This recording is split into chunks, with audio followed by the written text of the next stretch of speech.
And we're back. Sadly, we are one person short. Brandon had to go back to the old wife and multiple chains, but that's Or okay. at least that's what we want you to know, believe. Yes. Yes. Yes. Quiet! Anyway. You know what? We never talked about Sword Art Online, did we? No. I know that was one that you mentioned in your list to me. Have you ever seen this, Andy? No, but I've heard of it. What's it about? Well, it's first of all, if you're a fan of MMOs, there's a whole other layer to it because you can go, oh yeah, that's what it's like. But basically, there's this thing that you put on your head, and it puts you. It's almost like the Matrix. It puts you completely into the game. Mm-hmm. And the developer decides that he's going to disable the ability to log out on the first night the game opens. He disables the ability to log out, and if you die in the game, you have 20 seconds, and after 20 seconds, it sends these microwaves into your brain, destroying your brainstem, and you actually really die. And the only way to get out of the game is to make it to the 100th level. The whole world is based on these like levels, and like level 1 is enormous, and level 100 is this tiny little dungeon. So it gets progressively smaller as you go up. And the only way to get out of this scenario is to beat the final boss at level 100. And so it's about all the craziness that ensues thereafter. Interesting. Yeah, it's pretty awesome actually. Yeah. I just finished watching it about 2 weeks ago. So. Oh, cool. And actually, I don't think it's even done yet, but it's getting kind of weird and. Yeah. But it's totally worth watching the first season. Cool. Andy, do you have another one that you'd like to mention, or? Not really. Okay. Unless you want to talk about the first Robotech, but. Well, that one I have still never seen, but the last one on my list is, of course, the Animatrix. And in this one, when I was doing research for it, I mean, I knew certainly kind of going into it that it was just a series of anime episodes that were all done by various different makers and directors and writers of anime. And your dog is really barking up a storm there, Jordan. Yeah, I know. He's probably just barking at something. Let's just ignore him. I mean, I took him outside, so he should be fine. He's probably just barking at something outside. But and like doing research on what a lot of these guys have done is pretty damn interesting. One of them who did the Kid Story episode is the same guy who directed and I guess wrote Cowboy Bebop and Samurai Champloo. Oh, wow. Yeah. One of the other guys was a key animator for the animated sequence for Kill Bill Volume 1. Oh. And he did the episode The Second Renaissance, parts 1 and 2. That was basically a lot of the backstory about the Machine War, which I really liked and thought was really interesting and really good. And you got Peter Chung, of course, who did the Eon Flux and Dark Fury. But here were a few other things that he did that I was not aware of. He did the art direction and the title design for the original Teenage Mutant Ninja Turtles. And he was also a storyboard artist for both the TV series and the movie of Transformers. Oh, nice. Yeah, I was like, oh, really? Oh, that's Jesus. That's pretty cool. It sounds like I should actually watch those then. Yeah, well, like I'm sure there are some that you're really gonna like, and then there are others that you're probably not. Like one I remember not liking was Beyond. It was titled Beyond. The guy who did it, he hasn't done anything that I'm familiar with, but he's done a lot of movies and anime, and he's also done a lot of music videos. And I mean, the story for Beyond is that it's kind of about these kids and this woman where they discover this part of the Matrix where it's basically a giant glitch, where like they're able to do things that you can't do. Like they shatter a glass and the glass reforms. They're able to jump and flip and like defy gravity and shit. And like sometime like a day or so later, they get arrested. And the area is cordoned off and such. And I mean, it was kind of interesting, but it was like that was kind of all it was. It just wasn't anything else.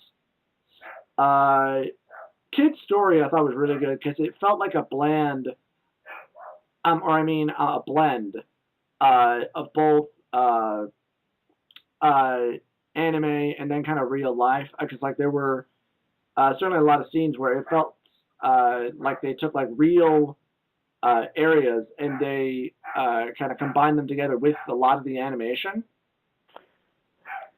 So that was, but the bad thing about that is that the animation just didn't feel right with the real parts of it.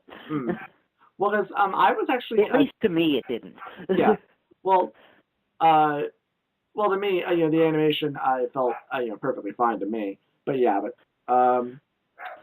and one of the other guys who I think I mentioned earlier, Andy Jones, he was in the animation department for the Spirits Within Final Fantasy movie, and he directed the final fight of the Osiris at the very first episode that you see that was also written by the Wachowski brothers and actually plays a plot point in the second Matrix movie. And then two other people to mention. Well, I should probably mention these people by name. Okay, so the first episode was done by Andy Jones. The second one, Kid Story, I believe, is done by, and if I mispronounce these, I apologize, Shinjaro Watanabe. Beyond was directed by Koji Miramoto. The second Renaissance, Miro Madei. And well, Peter Chung I already mentioned. I wonder should I even bother trying to pronounce this. Yoshiki Kayajiro. Again, some very heavy apologies. Apparently, he wrote the screenplay for World Record, but he directed a program. I forget which one exactly was program. I think I vaguely remember. I actually rebought a copy of the Animatrix, so I have it now. But the same guy also directed and wrote Ninja Scroll, Vampire Hunter D, Wicked City, A Wind Named Amnesia, and Biohunter. Jesus.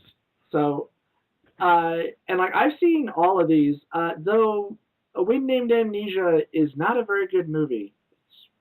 Mostly, just because of the big revelation at the end, where it's like, really? Basically, what the plot of A Wind Named Amnesia was that one day this wind it comes through and basically wipes out all of humanity's memory. And like some odd years later, the world has gone into complete and utter chaos, and there's this one guy who's like traveling the world. He's looking for answers. He meets this young girl. This young girl turns out that she is an alien and that she is a member of the race that caused this wind to make everybody lose their memory and also lose their minds and destroy our planet. And the reason they did this was because they were afraid of us. And it's like, go fuck yourself. Okay. Really? Yeah. It's like, I realize that we're basically the Alabama of the universe, but... Yeah, but really? Like, you just destroyed like millions of lives and ruined families, and really, just because you were just afraid of us? Go fuck yourself, movie. But yeah. Any self-important alien race would have just bombed us and gotten rid of us. Yeah. And then finally, Takeshi Koike, again, heavily apologize. He directed the World Record episode, and he's also done the Afro Samurai series. Did you not see that one, Andy? I've seen parts of it. Okay. That's the one with Samuel L. Jackson doing the voiceover for it. Yeah. And these two guys, the guy who did Ninja Scroll and such, these two have worked together a lot. Because this same guy, he did a lot of key animation work for also Trigun, Blood, The Last Vampire, Vampire Hunter D, Biohunter, The Wind Named Amnesia, Wicked City, and also Ninja Scroll. So these two have worked together a lot, and it really shows. Oh yeah, that's right. I remember what Program was. Program was where the woman, she has been trapped in the Matrix by one of her fellow shipmates, and that he has called in the machines to pick them up, and that he basically betrayed them. And that they're in this samurai era program, and that they have to fight each other to the death in order for her to escape. It's like very, very Ninja Scroll style. Yeah. And doesn't it basically turn out that they were basically just fucking with her? Yeah, it was it turns out that it was sort of a training simulation to see like what she would do if she was given the choice to betray her people or do what this other person wanted. Because basically he offered her the chance to go back to the machine world with her. Or with him. With him, yeah. And then it turned out like, it was all just a training simulation, and so naturally she was pissed about it. Kind of like how the rest of us were when we got to the end of Metal Gear Solid 2. Kind of, yeah. Yeah. Oh, everything you did, it didn't matter. Go fuck yourself. It was a simulation. It was a simulation of a simulation of a simulation. Metal Gear Solid 2. God fucking damn that game. Yeah. Hey, I liked every part but the water part. Which was everything? Else? No, the part when you have to swim with the girl and stuff. Yeah. Oh. Yeah. I really did not like the Raiden character. I never liked him that much. Yeah. But yeah. I remember Hideo Kojima talking about there was a focus group and this girl said something that really stuck with him, and she said, "Why should I care about a stupid old man?" So he came up with Raiden. How about why the fuck should you care about a stupid little girl? And your opinion on a game like that. That is not your demographic. Yeah. Well, and also, and I mean, it never really occurred to me, but Raiden is very feminine. Oh yeah. I mean, hell, even on like the cover of the box art, he's you're not really sure if he's a man. No. I mean, he's swaying his hips. Yeah. As he's posing, and yeah, fucking Raiden. I mean, then of course for the following Metal Gear games, like, he's a badass. And I'm like, I don't give a fuck. I still remember him cartwheeling naked in one thing. Well, like that. That really didn't bother me. It was just a fact of like his character sucked. He was a bit of an idiot.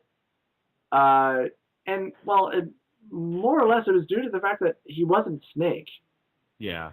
Yeah, and coming from a game like Metal Gear Solid, you expect more. Yeah. Than what you got. I think for our next episode, we need to do a discussion on the Metal Gear series. I mean, why not? All right. All right, I'll play through all of them if I have to. Oh, have you not played or like which of the Metal Gear games have you played, Luke? All of them? Oh, okay. I was just saying I'll play through all of them again. Oh, okay. Well, yeah, I mean, you don't have to do that. No, I know, but I want to. Oh, okay. It's like, no, I mean, it's not that I, have to. It's that I want to. It's like, want to. Oh, well, okay. Well, I mean, In other words, he my arm just and make me play you, through Jordan. them. I guess I can do that. Oh, okay. Okay. But yeah, was there anything else that you guys wanted to mention before we go? No, we never did talk about Dragon Ball or Dragon Ball GT. Oh, yeah. Well, I never really saw that much of the original Dragon Ball. I mean, I only saw like tiny snippets of it. Oh, it's the best one, though. That is certainly what I've heard. That one's actually good. And Yeah, then you it get really to the is. last part when he's a grown-up, and then it goes into the Dragon Ball Z thing. And then it's just packed with filler, yeah. But Yeah. I really like the original. And GT's So not did too I. bad because there aren't that many episodes. Yeah, GT was the one when he got turned back into a child, right? Yeah. Yeah. Yeah, because I know I saw that one, and then I guess it got canceled or just ended very early. Yeah, I don't know. I'm glad it ended when it did. Yeah. Because if it had gone on as long as DBZ, I never would have stuck with it. Yeah. Well, because I mean, I looked up a little bit of DBZ. Let me see, because I know it ran for quite a while. It started in 1998 or in 98 and went on to 1995, and there were 16 films. Wow. So, yeah, that's pretty damn insane. Yeah, it really is. Yeah. Bleach is like that. Bleach has 300. I think they just recently canceled it in Japan, and it ended, I think, on, I could be wrong, but I'm pretty sure it's episode 366. Jesus. That's insane. Well, because I know the manga for Bleach, I believe, is still ongoing.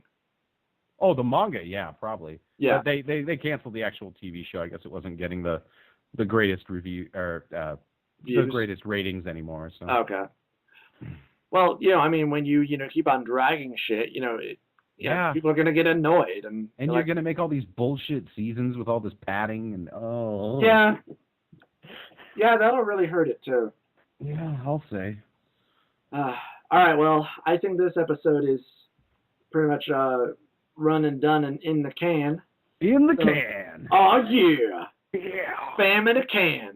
So let's pimp a few things. I actually feel a little dirty actually kind of doing this, but I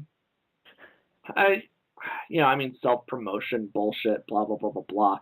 But I mean, since I've really never really done this right in the first place, I might as well just try to do it. So you can find me on my blog over at Rewind at 709 JDog blogspot.com. You can also, of course, find me on Twitter on capital JR 83709, YouTube Jordan Royter. You can also find me on spill.com under the same name, and Manic Expressions Jordan 83709. Luke, I know that people can find you on good old YouTube under Luke Nutzman. So, Indubitably. So, and you've been doing a lot of other stuff lately. You've been promoting a lot of stuff off of Steam. I've been noticing. Yeah, I recently I've been talking to Simon at pixelprospector.com. He contacted me a long time ago, and he was like, "Hey, you want to consider maybe doing a review of this game?" And it's like, "Why?" It didn't really fit my format because I just did Let's Plays. Mm-hmm. And then one day I was looking at my desktop, and I had like 27 games sitting on my desktop that people had given me, like developers had given me or promoters and stuff like that. I was like, because it's like this huge pool of resources, free resources, and I was not utilizing them at all. So yeah, I started doing like this is ... whatever game, and it's just me playing it for the first or second time and just kind of, hey, this is what it is. This is how much it costs. If you like it, great. If not, I don't blame you. You know? Yeah, which is actually pretty cool, actually. I'm enjoying it. I feel like I'm stealing Total Biscuit's WTF is. Actually, shortly after I made that, I was like, oh, right. That's where I got that idea from. Well, I mean... I seriously doubt he knows or cares. So. Yeah. Well, and the other thing, too, is that, you know, I mean, it's really hard for you to try to say, like, oh, well, you know, I'm doing my own thing, because I'm sure other people have done something like that or something similar. Oh, yeah. Like, I doubt I'm the first person to, like, showcase indie games on YouTube. Yeah. Yeah. Well, I mean, hell, I'm sure if you were to try to do, I want to do the most original Let's Play possible. How about I do this game? It's like, oh, there's already probably like 10,000 videos of people playing this game. It's like, oh man, 5 years ago when I started, if I was going to do a Let's Play, I'd look it up first to see if anyone else had done it, and if they had, I would just go, oh, okay, and I'll try something else since they already got that one done. But yeah, you don't do that anymore. Yeah. There's no point because it's gotten because everybody has done it. Yeah, I almost knew all the Let's Players when I started. Now it's impossible. Yeah. Well, hell, I mean, I bet if you were even to try to pick probably the most obscure game that you could think of, that somebody or several people had probably already done it. It's like, fuck! I think I am still the only person to have done X-Men or Spider-Man and the X-Men in Arcade's Revenge. Yeah. I think I am still the only one shitty enough to do that. No, you know, I mean, it was still pretty enjoyable. I mean, I think my favorite part, and that one is your second time through with Wolverine. Yeah. That's it. Oh God. You got the touch. Oh. I can only imagine just how painful that. Oh, God. It scared the crap out of me. I was like, oh my God, what have I gotten myself into? Yeah. Save state. Fuck, save state. Oh God. I almost wanted to just delete what videos I had made of that game and just, nope, that never happened because I can't beat it. Yeah. I God. persevered. Yeah. And the sad thing is that, like, there are aspects of that game that are still okay, but overall, it's still pretty bad. Yeah. Well, it got some good reviews. People talked about, like, when it first came out, they mentioned how it's like the first Spider-Man game ever where when you web sling, it kind of feels like you're doing it. Mm-hmm. It's so good. It felt right. Yeah. But, oh, God damn, fuck that game. Yeah. At least a lot of the music to it is still really good. Oh, the music's amazing. Absolutely. Yeah. Hell, I have the music on my iPod, in fact. There you go. Yeah, it's cool. It's got this kind of... They went with the Marvel 70s kind of style with the music, and I'm glad it really works. Yeah. All right, well, now we're just delving off into territory that's not even about the fucking discussion, but who the fuck cares? We do whatever the fuck we want here. So tune in next time when I believe for our next episode I'm going to try and see if I can drag my brother in here, and we'll talk about music. Huzzah! And we will see you guys next time. Once again, Luke, a huge thanks for being a part of the show, as always. Anytime. And we will see you guys next time. See ya. Bye.